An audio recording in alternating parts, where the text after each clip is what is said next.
Assalamu listeners, and going to kickstart the tech clinic now with brother Ghufran Shah, and we've got him on the line ready to go on air. Assalamu alaikum. Walaikum assalam, brother Yasar. How are you doing? Alhamdulillah, fine, and how are you? Alhamdulillah. Excellent. Can't complain.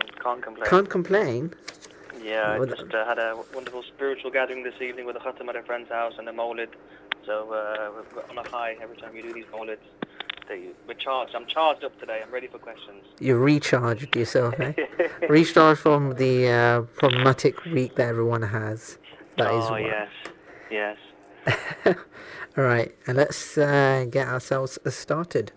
So, Tech Clinic, obviously we answer all the questions that have been put forward to us, anything to do with technology, which can be anything that they want answering, from TVs, computers, laptops, to business related, homework, anything like that, right, Brother Ghufran?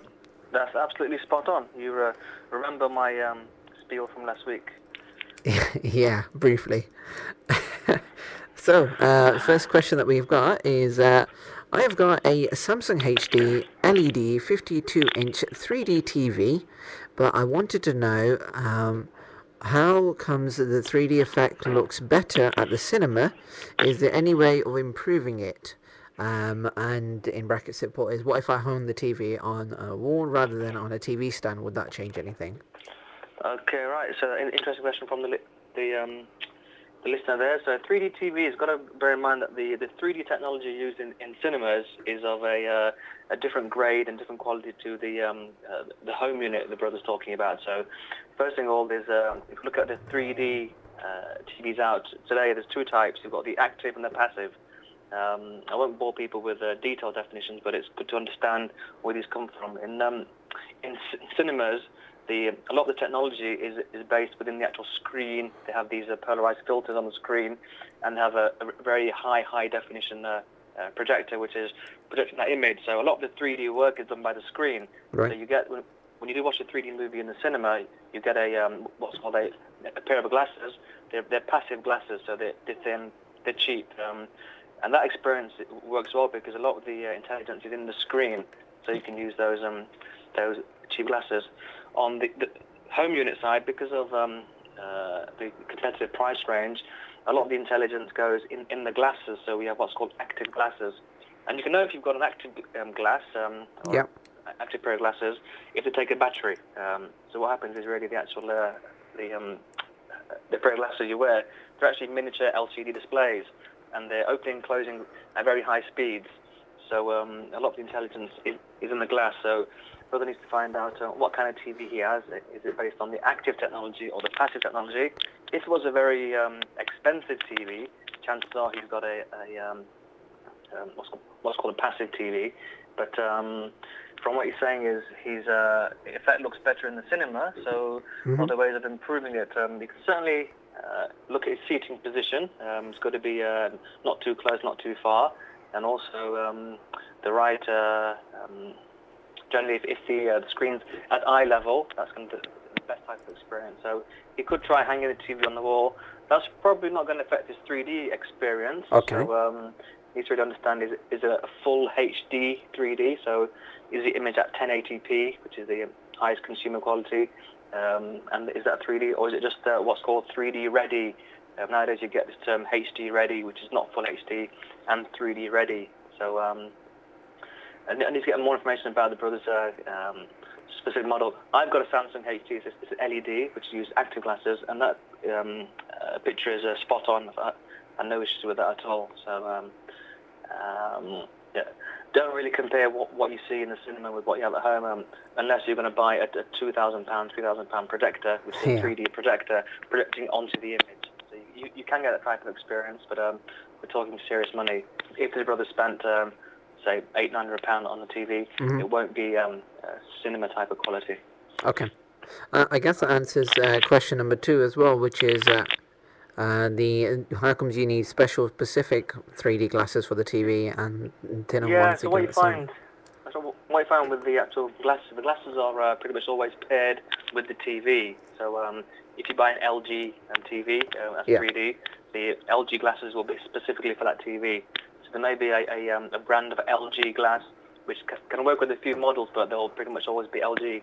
So if you buy a Samsung TV, it'll come with Samsung glasses, and most of the units you buy now are active glasses, so they've got batteries inside them and so on. So you can't take a pair of Sony 3D TV glasses and use it with a Samsung TV. It doesn't work like that. So that's the reason why the glasses he's got from the cinema, which he should have returned, I think, anyway, but that's a separate issue. If he has still got those, they're not going to work at home, because one, they're not active, and they have got a different type of technology than what he's got at his home unit. Just to make a light point there, I guess, some cinemas do actually let you take them, but Sure. so you can use them again rather than buying for new ones. But yeah. Right, okay. I slapped my wrist there. It's been a long time since I went to the cinema. So. Okay. The next question we've got here is: I saw on the Gadget Show the Lenovo laptop is the best of reasonably priced laptops, and they compared it to a Toshiba and a Sony. Do you agree or disagree, and why? I must agree, because Lenovo, so that line of business was actually produced by IBM back in the day. So okay. IBM had IBM used to make laptops called ThinkPads, and they're very kind of used a lot by enterprises. I used to have one years ago. Then IBM sold that line of business to Lenovo, and they took on that brand name ThinkPad. So Lenovo have a line of laptops called ThinkPads. So since 2005, Lenovo started selling those. And those laptops are quite solid, they're robust, and they're priced very competitively as well. So if I was going out to look for a laptop today, that would be my number one choice, Lenovo, in terms of build quality, support, and also compatibility with a lot of the applications nowadays. So I agree with the brother there, simply because Lenovo took on the stream from IBM, and IBM, all the 200,000 employees of IBM used ThinkPads as enterprise class laptops. Yeah. Okay. Excellent. So we're going for agreeing because it used to be in line with IBM. Excellent. So next question we got is it worth buying a Mac, and why?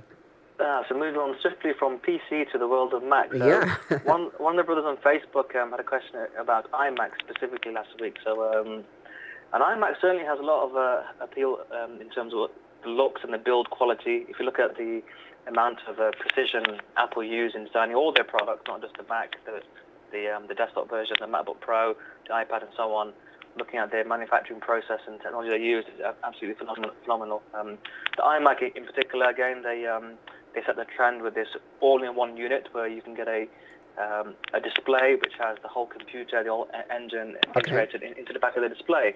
And so I've got the old iMac 27-inch. It's about, and I'm going to measure this, so let me just get my ruler out. Remember, this is about 4 years old. Okay. And it's 2.5 centimeters thick. And within that 2.5 centimeters, we've got the whole computer. So wow. You'll find most graphic designers, people in that field, will be using Macs from a kind of a shared processing point of view. All the software you can get, or not all, I suppose, most of the software that you'll be using, such as Office applications, Photoshopping, and so on, are available on the Mac. So I would recommend an iMac all day, all night. They are expensive, though. They do carry a premium. And I suppose from a neutral point of view, functionally, the iMac's doing the same thing, really. You can still play games, you can still do word processing. If you're the kind of person who needs to look good and you want a nice desk that looks like it really is bleeding edge, then I'll go for a Mac. So is it worth buying? Yes, from a support point of view, and also from an integration point of view. So if you have an iPhone and you've acquired an iPad or an iPad mini, then you'll find that with the whole, you can put all your media into iTunes, and things just synchronize seamlessly. So if you take a photo on your iPhone and you've enabled Photo Stream, you'll find that photo will appear on all your Apple devices, your MacBook and your iMac almost instantaneously. So it just makes life easy from an integration point as well. I guess to add on to that, really, what I was going to also say was obviously we're talking about iMacs, MacBooks, for example. Would that be pretty much the same thing we're looking at as an iMac but on the go? Yeah, sure. Fair comment. Yeah, I agree with that. pretty much the same, but on the go being the MacBook with the iMac being at home, I guess. And the other thing worth mentioning is if you're a student at university or you're an employee at university, Yeah. you can go to the Apple website from the university network, and you can get some really competitive prices. I think you get about works out to be 20% off the price on the Apple website. That's for university and students. So if you go from the student website, from the student network, you can see some competitive prices. 20% is quite a lot, so that's good. It is. It works out to be quite nice. So. Excellent. Next question we got is it possible to increase the text size on my iPhone 4? Yes, it should be. This person who's got the iPhone 4, if they've upgraded their iOS to the latest release, and I think it's available on iOS 5 as well as iOS 6, what you can do is, if you go into your settings on the iPhone, then you'll see an option called General, and under there's something called Accessibility. Now, when you go into Accessibility, there's something called Large Text, and if you press that, you can choose the font size. So that can range from 20 points right through to 56 points. So if you make it if you choose one of those, then when you're reading your text messages or you're reading your emails, they will appear in a much larger font. Okay. Excellent. Moving on to the next question. It's a two-parter, really, this one. I'm looking at a career change into IT. What interests me most is the role of an IT technician. First of all, what courses are available to me to do in my own time? And the second part is, and what are employers looking for? Okay, so there's lots of, let's look at the first part, what courses are available. That phrase, IT technician, it spans a number of disciplines. You could be an IT technician looking at hardware. It could be PC hardware. You could be looking at software. You could be doing a bit of both. You could be doing computer repairs. You could be building computers. There are a number of certifications they can do, short courses. There's something called an A+ course. There's a Network Plus course. There's a certificate in IT. And what they should do is, if they go to Google and search for IT technician courses, you'll see a lot of university programs. University people have, universities have a number of courses that they can do at home. So you can do home study with these. And there you can download the modules and you can do them online, and then you can submit your projects online. That's if you want to do like a formal course. There's no end of tutorials online. So if you're interested in learning how computers are built, for example, you can find tutorials and tips and articles on how a computer is built. Just go into Google and search for how a computer is built, and you'll see lots of tutorials there that are produced by students, teachers alike. Mm-hmm. But then if you want to make it into a career change, like this person's looking into, I'll look at the local college or university prospectus. So that's if you're looking for a career change. If they're in a current job, then they'll probably have to do some kind of a remote study, maybe on the weekends or evening time, if they can't take time off work from their current career. Do a reputable course in a specific area. So I think if this person could maybe send an email to us or call us, and we can look at some. There's so many options out there for that role, IT technician, and you'll find what an employer is looking for. I think the most important thing is your attitude to learn. Working with IT, you've got to have the attitude to learn new things, and if you like fixing things, if you're a tinkerer, you like tinkering with things, then that shows that you've got that right attitude. So it's like riding a bike. If you learn how to ride a bike, then you can ride a BMX or a racer, different manufactured bikes and so on. So once you've got the attitude to learn new challenges, if you like solving problems, and the key qualities employers are looking for. So you might start off being trained in Windows, for example, and then your employer might say, okay, we've got a different operating system that you want to support, Apple Mac or Unix or Linux. And you'll find if you've been working in a Windows environment, and if you have the right attitude, you could very easily learn different platforms such as Unix and Mac and so on. So have that attitude and be flexible.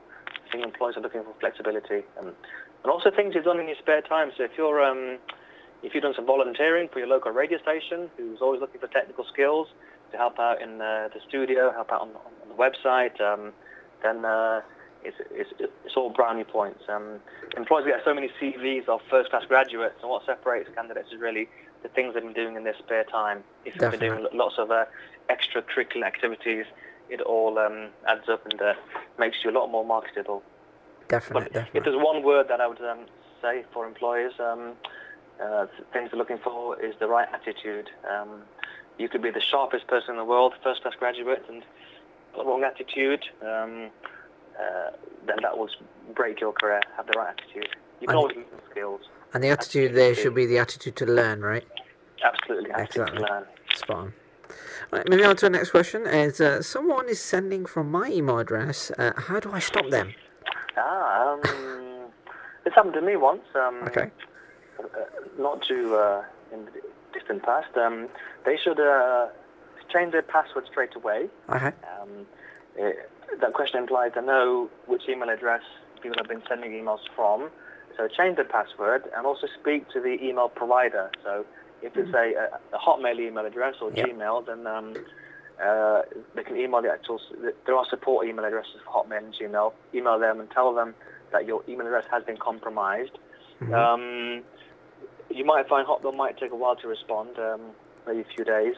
But if it's an email address from your local ISP, maybe you've got an account with Pipex or One-on-One, Yellow Pages, etc.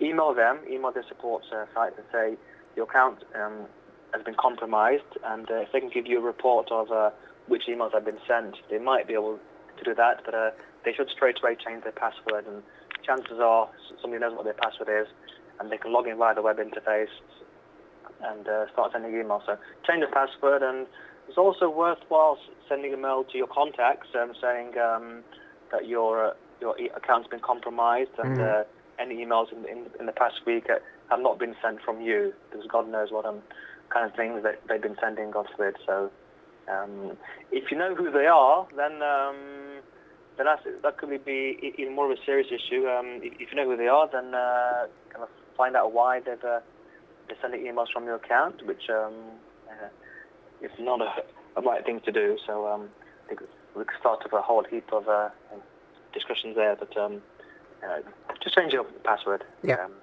That's the first course of action. That's a lot of personal information that can get out of hand. Yeah, sure. It's not nice. I think it's also that person should ask themselves why has this been done, and and speak to the person initially.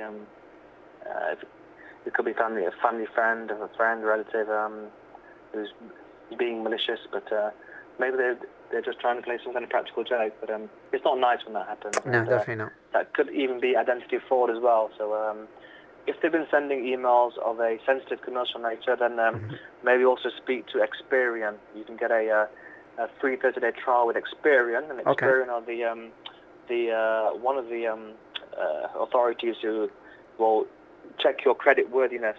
So if you apply for a open a bank account, or you're applying for a mortgage, etc., you'll find out your mortgage lender will speak to Experian and get your credit rating. So, and if your account has been compromised, you could be a victim of identity fraud. So I'm not scaring people, but that's happened to me as well. So if you have been a victim of that, then speak to Experian, and they can put a note on your file. Everybody has a record. So it's just a case of, as long as people know what's happened, it's worthwhile. Covering all angles. So, scary stuff. Change password is a must. The Experian thing, maybe not. Probably won't apply to most people, but just be careful of the type. If you know what type of emails people have been sending, then you may need to speak to Experian. It's possible though, isn't it? So that's why you're giving the advice. So yeah, it's understandable. Moving on to the next question. What's the difference between a hub, a switch, and a router? Okay, a hub, a switch, and a router. What you find is most people will probably have one of these devices in their home, especially if they're with, say, Virgin Media and they've got a cable modem or an HDL. You'll find that a router is most probably a switch and a hub. And what these devices are, they are a means of connecting different networks together. Okay. So you'll find a hub allows you to connect multiple devices to a network. So if you want to have two computers that are talking to a printer, you want to print to a single printer from two machines, you can get a hub. So you can plug all the network cables into this hub, which may have 4 ports. It may have 8 ports, it may have 16 ports, most probably 4 ports. Then the hub will give you one single network in your home or your office. Hub is it's a stupid device, I call it. A switch is like an intelligent hub, and what the switch does, it allows you to, without being too technical, a switch will forward your network traffic between different networks. Okay. Okay. So think of a switch as an intelligent hub. To most people, they'll be the same, and it's very rare to find a device that's just a hub nowadays. If you go into your local computer store, you'll find most devices you'll buy are switches. If you go to a car boot sale, however, you'll probably find some old hubs there. Mm-hmm. A router, on the other hand, allows you to send data from one network to another network. So if you have a cable modem at home, that device that Virgin Media put in your home address, that will be a switch and a router. So what that allows you to do is you have your network in your home, which is being used by your computers and your iPhone, your Android. Yep. And then that router is connecting your network to Virgin Media's network. Okay, so to allow you to communicate to the outside world, the router is that intelligent device which it routes your traffic from your network to another network. Okay. Excellent. Right, let's move on towards our final question of the day. I'm currently using Windows Vista on my laptop, and I'm thinking of upgrading the OS, but I'm not so sure about Windows 8. Could you give me more info on Windows 8 and what is different about this OS compared to the previous versions? So Friday, October the 26th was a key date for Microsoft. We spent more than 3 years developing Windows 8, and what they did, they completely rehauled the whole operating system, and this has been designed specifically for multiple devices, cross-platform devices. So the Windows 8 philosophy is to be able to have that same experience on your tablet, on your desktop, on your laptop, or even your coffee table. You might have seen some programs where you'll see a coffee table made of glass, and it's actually it's a tablet. It's a Surface tablet, so you could be pressing your coffee table and ordering, doing your e-shopping from Amazon. You could be sending emails from your coffee table. So these intelligent devices have a user experience and interface. So Windows 8 has been designed to be compatible with all these type of devices. And they spent over, I think it was $1.5 billion marketing that on all these various devices. It's a hell of a lot faster. You'll see some big improvements between Windows 7 and Windows 8. There are lots of tweaks since Windows 7, but if this person is coming from Vista, you'll see lots of changes in terms of the startup time. Okay. Windows 8 boots a lot faster than Windows Vista, even XP. Mm-hmm. So you're probably going from about 30 seconds to about 15 seconds, so at least twice as fast as booting up. That's because the way it's been architected, it's been completely rehauled in the way the things it starts at boot up time. It's a lot more secure. Lots of security improvements right down to the kernel and the low-level operating system. Yeah. Improved power management, so more intelligence in the turning things off that are not needed, and the things it turns off is actually in the device. So if you have if it's installed in a tower desktop, then it'll be more intelligent in turning off the hard drive spinning or some of the internal buses and so on. Lots more applications. You'll see the whole experience is. You'll see the actual. They've actually taken out the start button here, so it's quite interesting. Yeah. It took them how many years? The start button has been there since Windows 95. Yeah. It's finally gone, and you'll see the whole experience is a lot more interactive. So they're finally. I think this version is competing against the Apple experience, where Apple have been integrated really well. And you're seeing Windows 8 now, especially if you have an Xbox, for example, you can now get your Xbox type of experience on your laptop device. So there are some interesting price points as well. It's a lot cheaper than Windows Vista was, and if you buy it before the 31st of January, you can get it for under £50. So you can go to John Lewis or Amazon, Windows 8 Pro is £49.95. After January, it will go up to £190. Ooh, So one more reason to upgrade. big jump. Yeah. So all those early buyers then. I'm not on commission, honestly. Definitely not. Definitely not. Well, I know that for truth. So that's pretty much it for today. I don't think we've got any more questions in, and there's no one else that rang in today so far. No callers. No, not had any callers, and not expecting anyone the next minute or so either, unless someone just pops out of nowhere, and then we'll take a call on here. But other than that, have you got any final words to say before we sign out for today? Final words. No, it's been this is the third show. I think that I've been tracking some of the responses on Facebook. We get some regular people who seem to like what we say.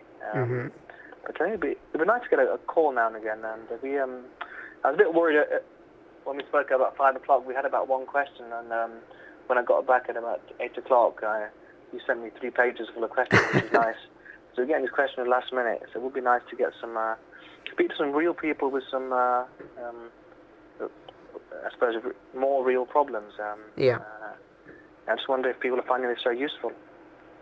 It'd be good, wouldn't it? I have been getting some feedback, to be fair, on social networks, such as like Facebook and others, saying good words about it. And also now the show itself is available on YouTube, as the Tech Clinic will be available every week, inshallah, as uploaded, and then people can listen to it in their own time, I guess. But yeah, like you said, it would be nice to get some people on air. Giving us some live questions that we can answer during the show. Plus, some more problems will be nice as well. Yeah, absolutely, that's good. And just one thing I remembered about the whole 3D issue, you find that not all people can see or have that 3D experience. Okay. So the way 3D works is what I think is called a stereogram. So the TV is actually giving out two images. Right. And you find that some people just can't see that, and you'll find that if you're wearing these glasses and you start feeling uncomfortable, some people get headaches by wearing those glasses. So that's not their fault. It's just maybe they have got this there's a phobia against being able to receive 3D images. Interesting. Didn't know that before. Learn something new every day. Excellent. So that's it. I think we'll finish on that now. We've gone over by 4 minutes, but I think that will be the last note for today. If people want to leave us some more questions for next week, they can always email us at tech@radiodawn.com. They can always text me. It's my mobile number 077 4953 8852, or just leave us on our Facebook page. Twitter will soon be coming as well, but Facebook page is available at the moment, and you can leave your messages, questions, anything that you like to put on there as well, and we'll be, like I said, uploading this up onto YouTube as well, so for everyone to be available at a later date. Okay, Brother Ghufran, Assalamu alaikum. Wa alaikum assalam. Thanks for listening, and see you next week, inshallah. Inshallah, Assalamu alaikum. Okay, wa alaikum assalam.